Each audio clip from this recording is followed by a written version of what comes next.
and welcome back to my channel. Today I thought I would take you guys on a mini grocery shopping for what I usually eat and prep. There's mostly like clean foods. I have a bunch of vegetables, chicken and shrimp on there, but then I'm also getting a couple things. And if I find anything, I mean, I can never just go to the grocery store for like what I go for. So we'll see if there's anything fun that I find that I can fit into my macros, and I will take you along.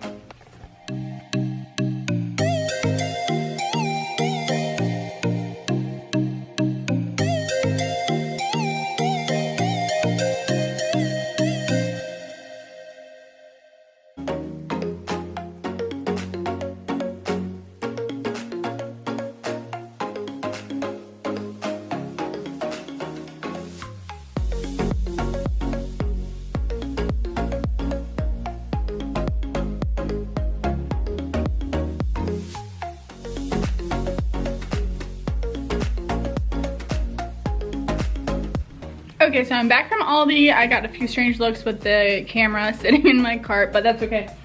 So I know you saw me putting the stuff into the cart, but I'm gonna give you a closer view of what I actually got. So I got two cucumbers. I like to slice them up kind of like on a diagonal fancy way. And then I'll bring these for some of my snacks at work. A ton of chicken like usual. This is about 6 pounds, 6.5 pounds. I have begun to adore cooking shrimp on the stove with some garlic and olive oil.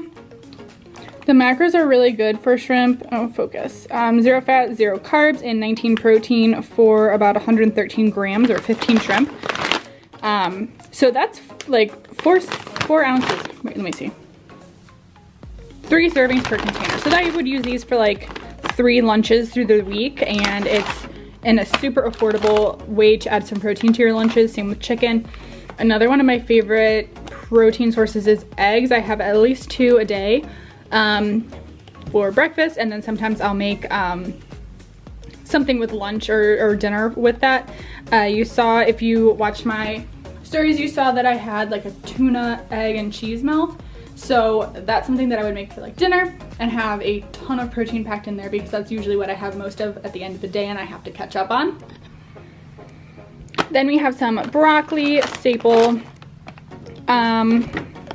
These are like some of my favorite protein / granola bars. The macros aren't that bad. Let's see, 10 fat, 29 carbs, and 20 protein.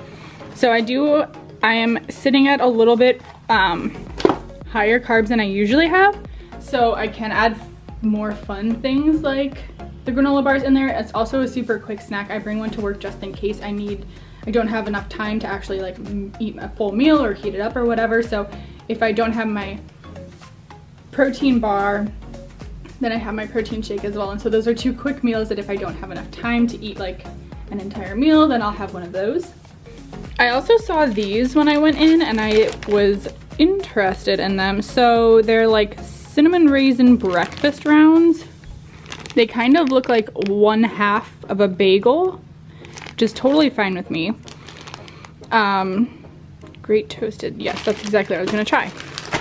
The macros on them aren't bad. 1 fat, 33 carbs, and 4 protein. So that would be like a quicker breakfast for me. Sometimes I'll do waffles or oatmeal if I don't have that much time, but I do really love bagels, and so this like bagel halvesy, really show a picture of it cut in half. That'd be really thin though, but this might be another great option. And then I did get some whipped cream cheese on top of that so that I can put it on top of that. Because I just adore bagels and I don't often get the chance to eat them. So as far as more vegetables, I got some more mushrooms. I like to saute these up with, I might do it with the shrimp and make some sort of shrimpy mushroomy thingy. And then I also got a spaghetti squash. So this is really good to add volume. Oh, it got very bright in here. This is really good to add volume. I just cooked them in the oven for like 30 minutes. I don't really remember. I have to Google how to make them every single time I make them. But this is really good. You can put tomato sauce on it. It tastes very good. It has the texture of like kind of spaghetti. So you make the spaghetti squash, and then I'll put like shrimp in it with some, ooh, with some mushrooms. I have an idea cooking. Okay, maybe I'll put a recipe up. If you want the recipe of what I just thought of in my head, please comment down below. But yeah, so this is the grocery haul. It's just like a mini quick one that restocking on certain things that I don't have enough of to last me throughout the rest of the week, or just things that were interesting me. So yeah.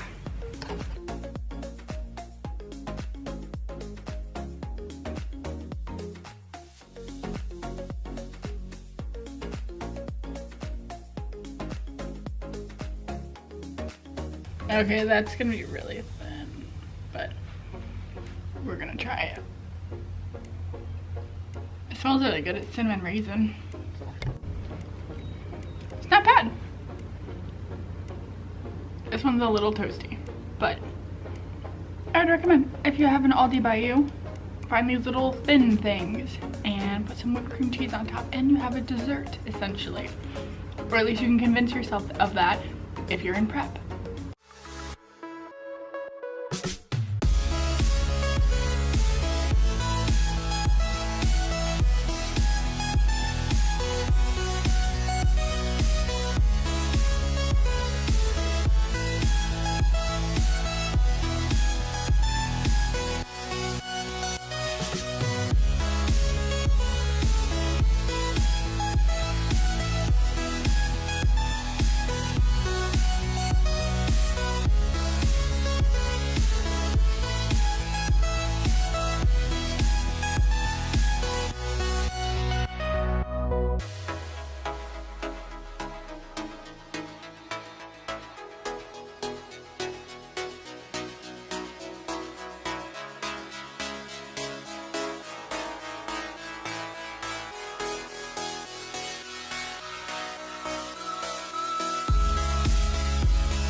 Hello everyone, so I kind of just wanted to talk about where I am with competing right now. I've been prepping for quite a while. We were really working on like building my macros up because I had been on such low macros for a while, you know, building up my food intake for a while. We did an initial mini cut, and then we kind of did the same thing again. So we were in a cut from like January of 17 until May of last year maybe, and then we took a little bit of time to build up carbs as much as we could and build up my calories as much as we could as well. And then we started to cut again around September maybe. So I've been in a cut since then. It's been like a very long drawn out one. It's not like a serious one where I'm like very, very deprived. It's definitely maintainable. And it's been my desire to compete for a while now, probably about a little over a year now. I wanted to get stage ready again, but so many things came up, so many things got in the way of that, and I'm not responding as quickly as we had thought that I was going to. The first prep was definitely, I responded far quicker than I am this time, so that's definitely put a wrench in the plans. But I checked it on Friday, and I'm getting to one of our goal weights before we start moving back into a metabolic building phase. Once we hit a certain weight, then we're going to start building my calories back up again. And just on Friday he told me that we're going to you know, if all keeps going according to plan and I keep pushing pretty hard, then we're going to look at a show for the fall. So that means that I'll be prepping through summer, but once fall comes in, I'll have my show and that'll be that, and then I hopefully won't have to be like full on prepping. I'll still be tracking, but I won't be prepping over the holidays. I did that for my first show, and it is not something that I recommend at all. It's very, very difficult. I was in like a 6-week plan for my first show, and then I just went into a prep after that. So I had to technically prep over the holidays, and it's not the best thing. So hopefully I keep responding slow and steady, and we can pick a show for the fall. So that's the plan. I'm putting it out here so that I have to hold myself accountable. The diet is never really an issue. I can do it, but it's getting myself to the gym sometimes. I just don't have the motivation, or I'm exhausted. I leave the house at like 6 in the morning and I don't get home till about 6 too. So sometimes I'm pretty tired after like a 12-hour day, but I have to just do it. So that's kind of where I'm at with competing. I know a lot of people are stopping competing because of like the effects on your body, but it's really not that bad if you do it in a smart way. I'm not looking to go pro. I'm not looking to become famous for competing, but I do it for myself. I do it because it's fun. Like, health is number one, so we don't get extremely low calories. You don't go, you know, hours of cardio a day. So it's definitely much more maintainable and helping fuel the desire to prep again, because if I had to prep the way that I prepped the first time again, I probably would not do it again.